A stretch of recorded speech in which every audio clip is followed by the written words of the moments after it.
Hello everyone. आज की इस वीडियो में हम लोग पढ़ेंगे रुचि अर्थानाम प्रिय माणव। ये जो सूत्र है चतुर्थी विभक्ति से संबंधित है।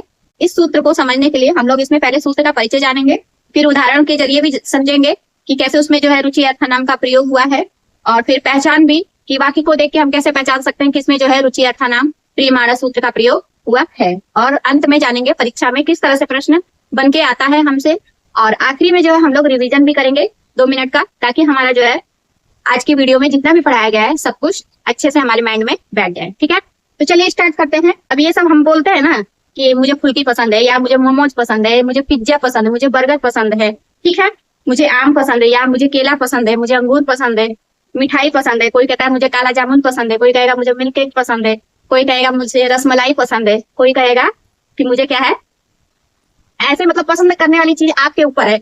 सब्जेक्ट भी है, मान लीजिए कोई कहता है मुझे मैथ पसंद है, कोई कहेगा कि मुझे संस्कृत पसंद है, ठीक है, या फिर कोई कहेगा कि मुझे हिस्ट्री पसंद है, ठीक, इंग्लिश पसंद है, ठीक है। तो ये जो पसंद वाली बात आती है, जो और पसंद सिर्फ खाने पीने की चीजें नहीं होती है। आप यूं समझ लीजिए जो हम बोलते हैं हॉबी, ठीक है, या इंटरेस्ट, जिस चीज में हमारा इंटरेस्ट है। अब जैसे कुछ लोगों का पूजा पाठ में इंटरेस्ट होता है, कुछ लोगों का नहीं होता है, तो उसका इंटरेस्ट है, उसे क्या पसंद है, ठीक है। तो पसंद भी, रुचि रखना, पसंद करना अलग अलग क्षेत्रों में हो सकता है, और सिर्फ पसंद करने का मतलब सिर्फ एक ही चीज से नहीं है। मैं आप लोगों को ये बताना चाहती हूँ। तो अब वो पसंद करना हो, चाहे कार्य को पसंद करना हो, चाहे पूजा पाठ को पसंद करना हो, या फिर कोई आपकी हॉबी है, कुल मिला के पसंद करने का मतलब आप इजी वे में ये समझ सकते हैं कि जिसमें आपका इंटरेस्ट है, ठीक है। अब वो इंटरेस्ट खाने पीने में है, कि वो इंटरेस्ट किसी काम को करने में है, या किसी सब्जेक्ट के प्रति है, या भगवान के प्रति है, ठीक है। इंटरेस्ट होना चाहिए आपके अंदर उस चीज के प्रति, ठीक। हमारा सूत्र क्या है? रुचि अर्थ नाम प्रिय माणव। अब ये जो सूत्र है इसको जब हम तोड़ते हैं, ठीक है, तो एक हमारा क्या आएगा, रुचि अर्थ नाम आएगा, और एक क्या आएगा, एक शब्द क्या आएगा हमारा, प्रिय माणव, ठीक। अब रुचि अर्थ नाम का मतलब क्या है? रुचि या पसंद करना, ठीक है। अर्थ नाम यानी अच्छा, जैसे अब हम पसंद करने को कई भाषा में बोलते हैं ना, अच्छा लगता है, कुछ लोग बोलते हैं पसंद करता हूँ, मेरे लिए रुचिकर है, ठीक है। मतलब एक ही शब्द को हम कई शब्दों की भाषा में बोलते हैं। अब जैसे रुचिकर का मतलब पसंद भी है, अच्छा लगना भी है, प्रिय लगना भी है, ठीक है, कुछ भी आप कह सकते हैं। तो यहाँ रुचि अर्थ नाम का मतलब है कि जिसमें रुचि हो, और उसके समान जो अर्थ रखने वाला शब्द है उससे मतलब है, ठीक है। अब आता है कि प्रिय माणव। प्रिय माणव का मतलब हो गया हमारा यहाँ पे कि जो इंसान है, सरल भाषा में बता रही हूँ, कि जो इंसान है या जो व्यक्ति है या जो पर्सन है, ठीक। अब किसी को कोई चीज पसंद आएगी, आपको जैसे ये मार्कर मुझे पसंद है, तो मैंने बोला मुझे ये मार्कर पसंद है, तो ये किसको पसंद है? मुझको पसंद है, ठीक है। तो प्रिय कौन सा है? ये मार्कर है, इसके प्रति मेरा जो है रुचि है, ये मुझे अच्छा लगता है, मुझे प्रिय लगता है, मैं कह रही हूँ। और कह कौन रहा है? जो व्यक्ति है, और व्यक्ति कौन है यहाँ पे? मैं, पर्सन। तो कुल मिलाकर रुचि अर्थ नाम प्रिय माणव का मतलब यही निकलता है। रुचि मतलब पसंद करना, अच्छा लगना, या प्रिय है, ठीक है। अब प्रिय माणव का मतलब क्या हो जाएगा कि जो इसमें व्यक्ति आ रहा है, अब वो व्यक्ति किसी का नाम हो सकता है, ठीक है। और सर्वनाम बेस पे, यानी जो सर्वनाम कौन कौन से शब्द है, वह है, यह है, मैं हूँ, तुम हो, हम है, ये सारे क्या सर्वनाम शब्द हैं। तो प्रिय माणव में आप सिंपल वे में समझ सकते हैं कि जो सर्वनाम शब्द होगा वो, या फिर जो व्यक्ति है किसी का नाम, ठीक है।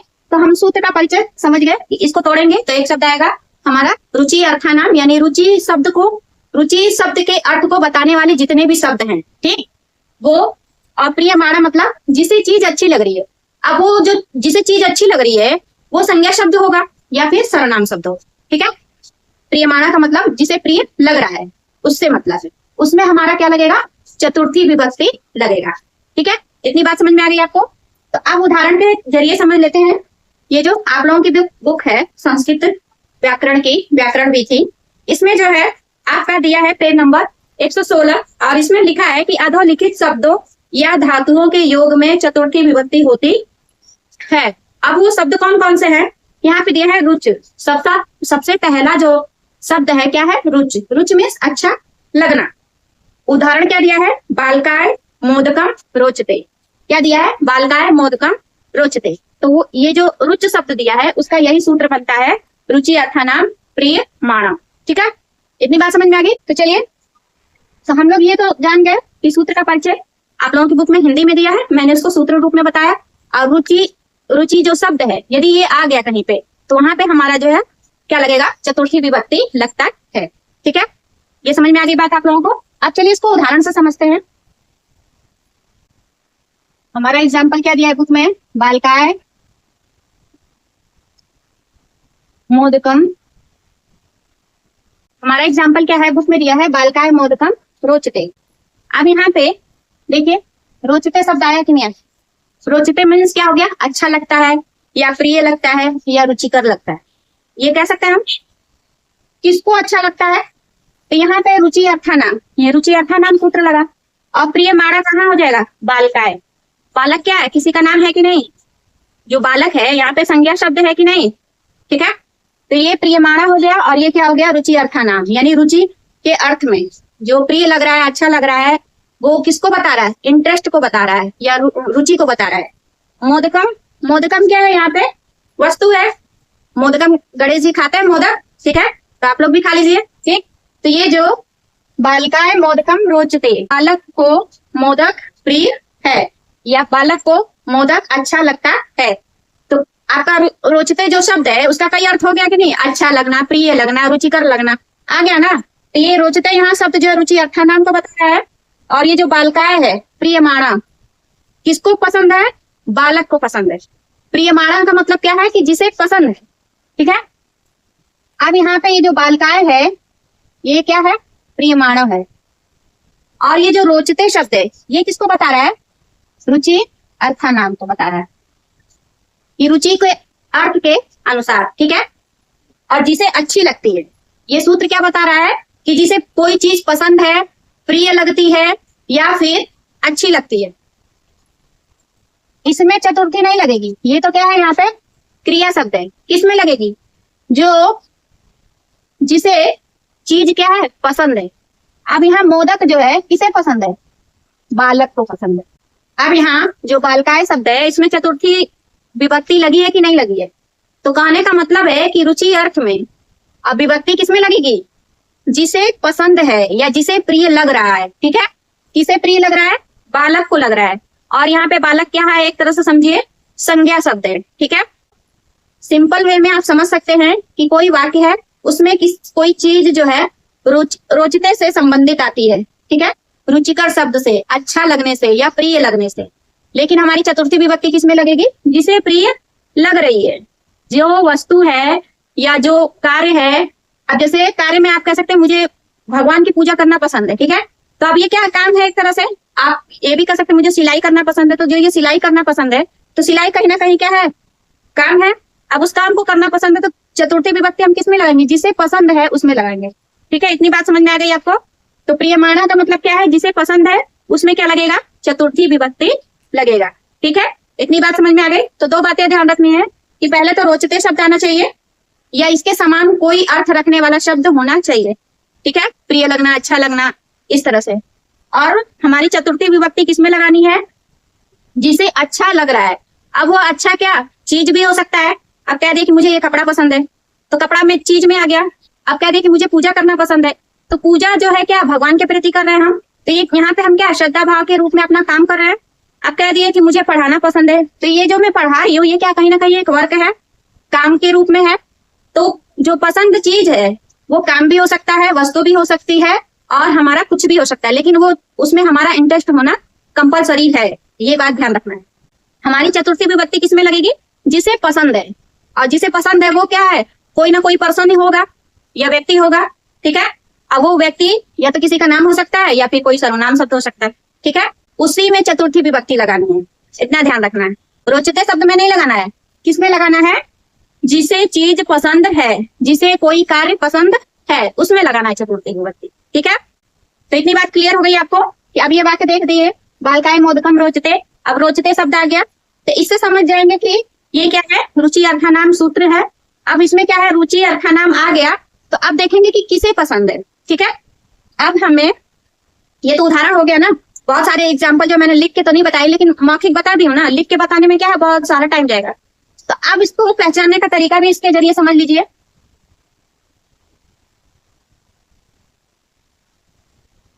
अब कैसे हम पहचानेंगे, पहचान कैसे करेंगे,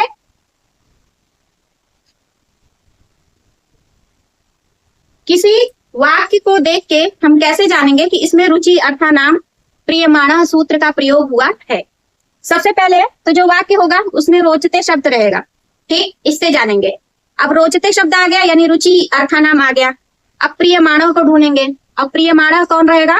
जो काम को कर रहा होगा या जिसे कार्य पसंद है, ठीक है।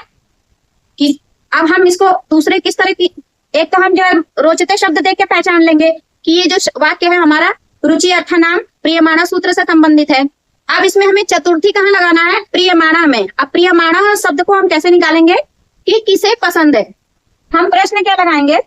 हम प्रश्न लगाकर पूछेंगे वाक्य में चतुर्थी किसमें लगानी है? प्रियमाणः वाले शब्द में लगाना है। तो वाक्य में प्रियमाणः शब्द को निकालने के लिए प्रश्न लगाकर पूछेंगे उसका जो उत्तर आएगा उसी शब्द में चतुर्थी विभक्ति लगेगी। ठीक है, इतनी बात समझ में आ गई। अब हमें यह है कि प्रश्न किस तरह से पूछना है। जो वाक्य है, वाक्य में प्रियमाणः शब्द में हमें चतुर्थी लगाना है।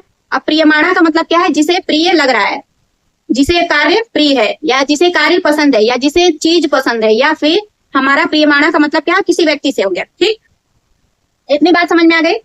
अब वाक्य में बालिकाए मोदकम रोचते, रोचते शब्द देख के तो तुरंत समझ गए कि इसमें क्या रुचि अर्थानाम सूत्र लगा है।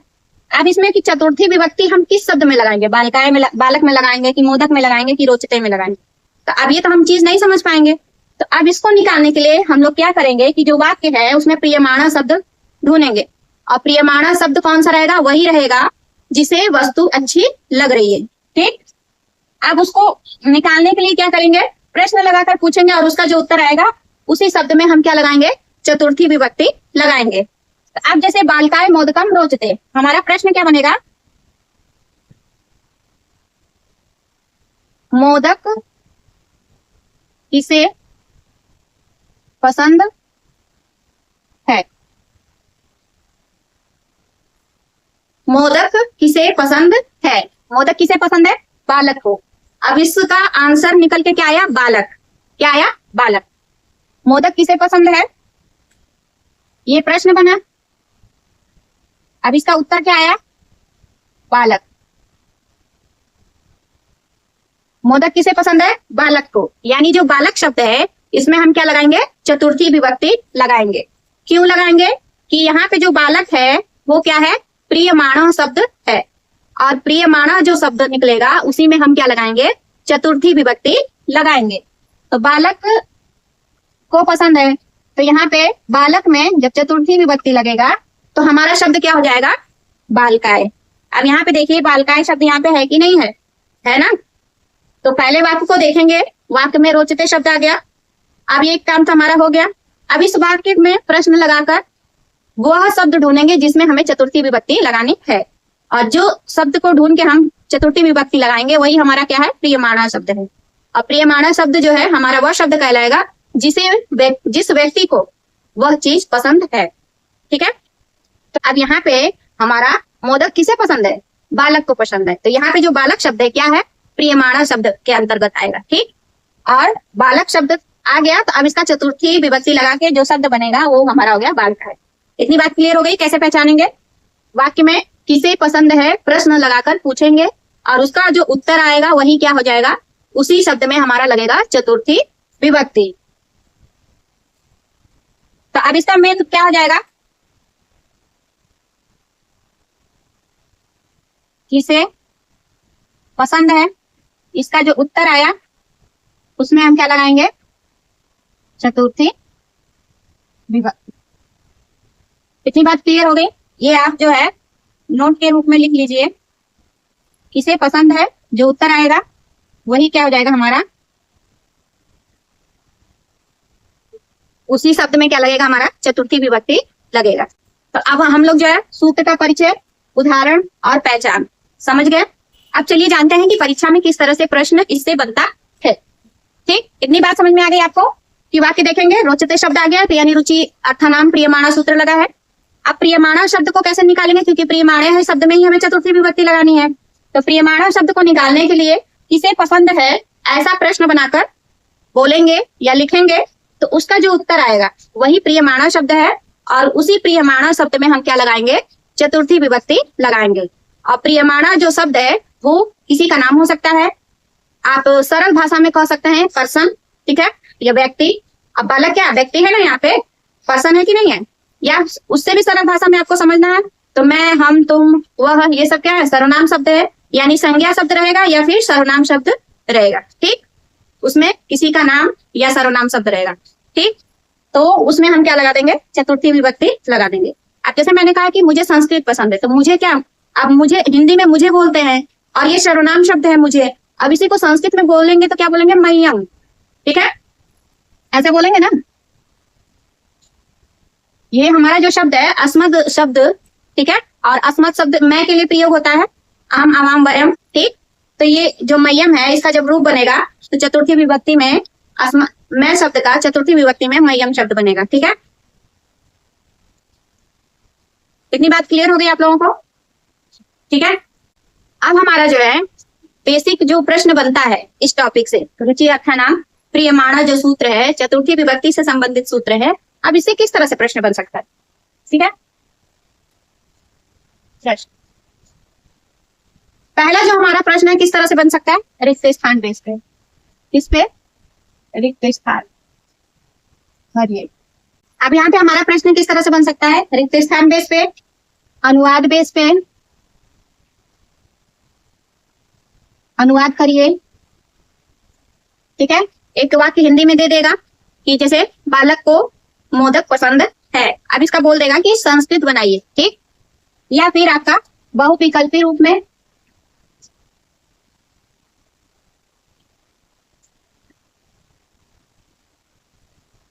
बहुविकल्पी रूप में पूछ देगा, या फिर उदाहरण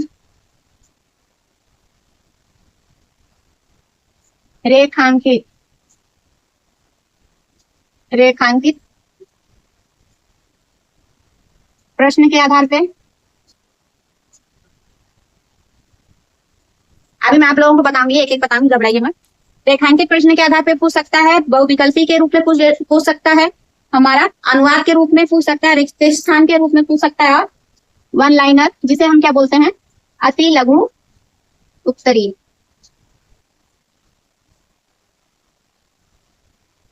अब इस तरह से हमारा प्रश्न बन सकता है। ठीक,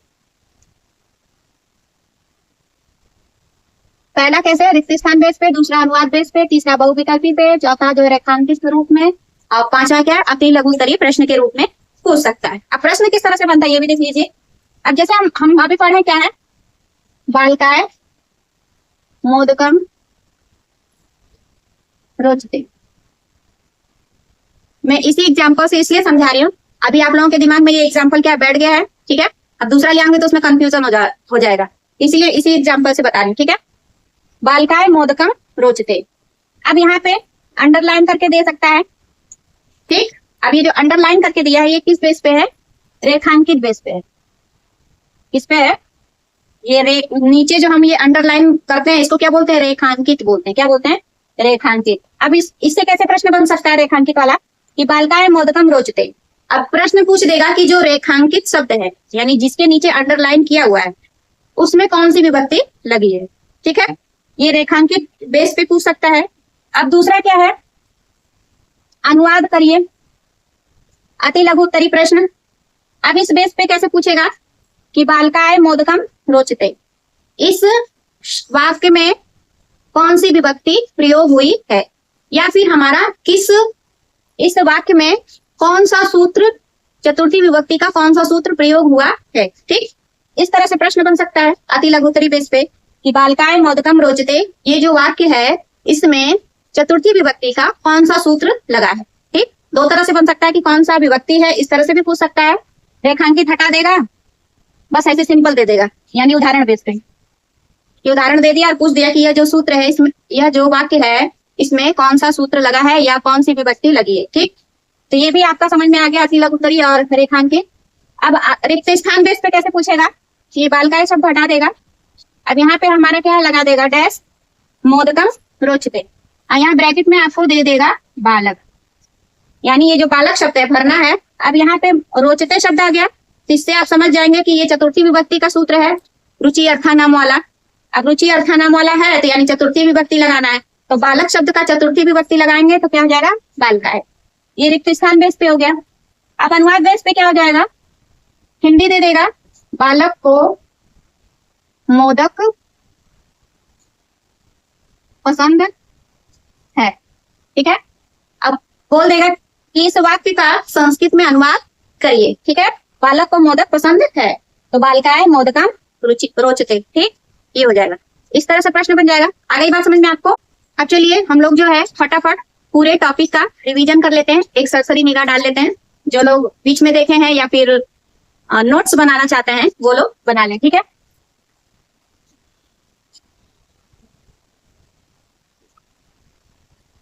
रिवीजन में जो पहला शब्द है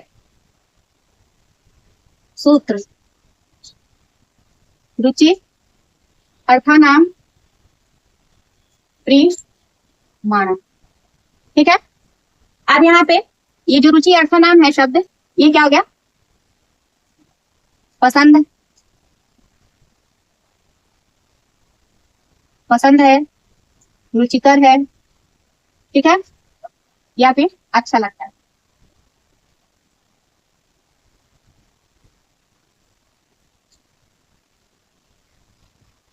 प्रियमाणा शब्द का क्या हो जाएगा, जिसे अच्छी लगती है, जिसे अच्छा लगता है। संज्ञा या सर्वनाम शब्द, संज्ञा सर्वनाम शब्द या आप कह सकते हैं पर्सन या व्यक्ति। अब तो आपको समझ में आ जाएगा प्रियमाणा शब्द। फिर क्या है, उदाहरण नहीं लिखा रही हूं, पहचान, जो इंपॉर्टेंट है वो लिख लीजिए। पहचान, पहचान क्या है, पहचानेंगे कैसे, वाक्य में रोचते शब्द होगा और क्या होगा, किसे किसे पसंद है, इसका जो उत्तर आएगा उसमें क्या लगाएंगे, चतुर्थी विभक्ति। ठीक है, अब वो वाक्य है, वाक्य में हम प्रश्न लगा के पूछेंगे किसे पसंद है, उसका जो उत्तर आएगा उसी में हमें क्या लगानी है, चतुर्थी विभक्ति लगाना है। यानी रुचि अर्थानाम प्रियमाणा सूत्र के अनुसार रुचि शब्द तो दिख गया। अब रुचि शब्द जब दिख जाएगा तो प्रियमाणा शब्द खोजेंगे।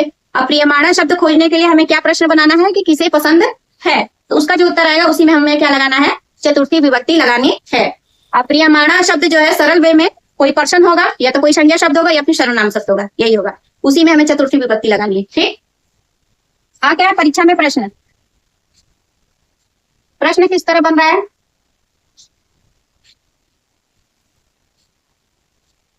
प्रश्न हमारा अनुवाद बेस पे।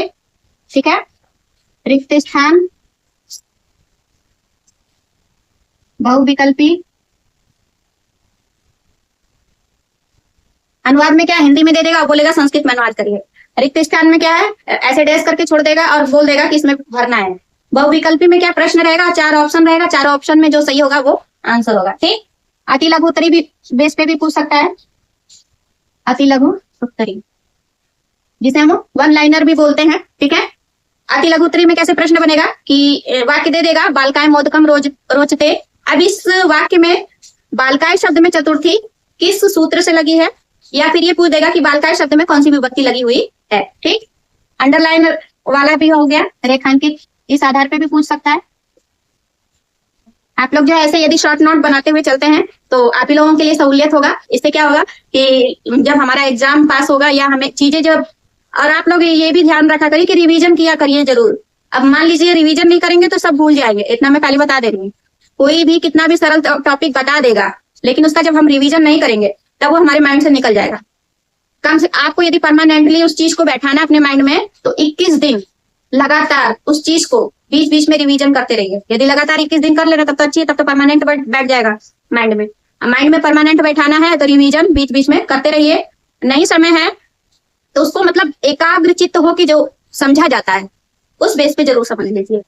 क्योंकि किसी चीज को जब हम बिल्कुल अपना जो पांचों इंद्रियां हैं हमारी, आंख कान नाक हाथ, ठीक है, सबका जो फोकस है जब एक जगह लगा के उसको अच्छे से अपने दिमाग में बैठा लेते हैं। अब आपको जिस तरह से सब लग रहा है उस तरह से समझिएगा, ये नहीं कि मैं बता दी उसी तरह, नहीं। आपको अपनी शैली में, आपको अपने अंदाज में जो है चीजों को समझ के लिखना है। जब आप अपने स्टाइल में लिखते हैं तो वो चीज हमेशा के लिए याद हो जाती है, इतना जान लीजिए, ठीक है। तो ये हमारा रिवीजन हो गया कि पहचान कैसे करेंगे और इसका अर्थ क्या है और किस तरह से प्रश्न बन सकता है, ठीक है। सारी बातें क्लियर हो गई। आई होप आप लोगों को जो वीडियो है आज की समझ में आई होगी और आप लोगों को इसमें नया कुछ देखने को, सुनने को, जानने को मिला हो तो वीडियो को लाइक जरूर करिएगा और चैनल पे पहली बार आए हैं तो सब्सक्राइब कर लीजिए संस्कृत को इजी वे में सीखने के लिए। आप संस्कृत लिए हैं तो घबराइए मत, संस्कृत को आप मेरे द्वारा जो है आसानी से सीख लीजिए, ठीक। आप बिगनर बेस पे हैं, क्लास 6 से 12 के बीच के हैं, तो भी आप ही लोगों को ध्यान में रख के ही मैं जो है वीडियो बना रही हूँ कि आप लोग यदि कुछ भी नहीं आता है संस्कृत में तो भी आप क्लासे देखेंगे, सारी वीडियो देखेंगे तो हर चीज जो है इजी वे में समझ में आ जाएगा। कभी भी नहीं आता है तो कमेंट करके पूछिए, क्योंकि मैं कमेंट पढ़ती भी हूँ, उसका रिप्लाई भी देती हूँ। और जो लोग मतलब देखते हैं, कमेंट करते हैं, उनका रिप्लाई उन तक पहुंचता है कि नहीं पहुंचता है, उन लोगों से भी पूछ लीजिए, वो लोग खुद बताएंगे कि हाँ मिलता है रिस्पॉन्स की नहीं मिलता है, ठीक है। तो चलिए आज जो हमारा संस्कृत में अगला सूत्र होगा इससे चतुर्थी विभक्ति से रिलेटेड, उसको भी हम इतनी ही बारीकियों से समझेंगे। और तो आप लोगों को क्या क्या करना है, सब्सक्राइब करना है, लाइक करना है, शेयर करना है, साथ ही साथ कमेंट भी करना है। जो टॉपिक से संबंधित है उससे भी आप लोग पूछ सकते हैं। नया टॉपिक आप लोगों को कुछ जानना है तो उससे भी कमेंट करके पूछ सकते हैं। यहाँ तक कि आप लोग जो है किस चीज के बारे में जानना चाहते हैं तो उस पेज पे भी पूछ सकते हैं। ऐसी बात नहीं है कि बस मैंने ये पढ़ा दिया तो इसी में से पूछना है, नहीं, आप पूछ सकते हैं कमेंट करके। आपकी जो जिज्ञासा है मैं पूरी कोशिश करूंगी कि उसको मैं सॉल्व कर सकूं, ठीक है। तो चलिए मिलते हैं अगली वीडियो में। और आप लोगों का कोई लक्ष्य है तो उसे जरूर प्राप्त करिएगा और अपने लाइफ में चाहे जितनी टेंशन है सारी टेंशन को एक तरफ रखिए और माइंड को पॉजिटिव और चेहरे पे स्माइल, ये दो काम जरूर करिएगा। माइंड को यदि पॉजिटिव रखते हैं तो टेंशन आधा वैसे ही खत्म हो जाता है। हम खुश नहीं हो पाते हैं, जानते हैं इस चीज को करना मुश्किल होता है कि हमारे पास जो है तकलीफ है, हमें दुख है अंदर से, लेकिन उसके बावजूद भी हम किसी के सामने मुस्कुराए या फिर अपने माइंड को पॉजिटिव रखें, नहीं हो पाता है। लेकिन जब हम अपने आप को ढालते हैं तो धीरे धीरे फिर वो चीज हमारा जो माइंड है एक्सेप्ट कर लेता है, ठीक है। तो जब हम उसी चीज को यदि हम फील करने लगेंगे तो उसमें और भी जो है हम लोग बेकार होते जाएंगे। तो बेकार होने से बढ़िया है कि अपने आप को 1% अच्छा बनाएं, और 1% भी एक दिन अच्छा बनाते चले जा रहे हैं तो वो 1% जो जुड़ के है 100% हो जाएगा, ठीक है। जैसे बूंद बूंद से घड़ा बढ़ता है उसी तरह आपके लाइफ में जितनी भी परेशानियां हैं उसको इग्नोर करिए और आपका जो अपना लक्ष्य है उसको जरूर प्राप्त करिए, ठीक। क्योंकि जो हमारी इच्छा है, यदि हमारी इच्छा कोई नौकरी है, कोई पोस्ट है, कोई बिजनेस है, तो उसे हमें पाना ही पाना है। और उसको जब हम पा लेते हैं तो लगता है कि सब कुछ मिल गया है, ठीक है। वो तकलीफ, वो दुख सब जो है खत्म हो जाता है, ठीक है। तो चलिए मिलते हैं अगली वीडियो में, तब तक के लिए जय हिंद, जय भारत।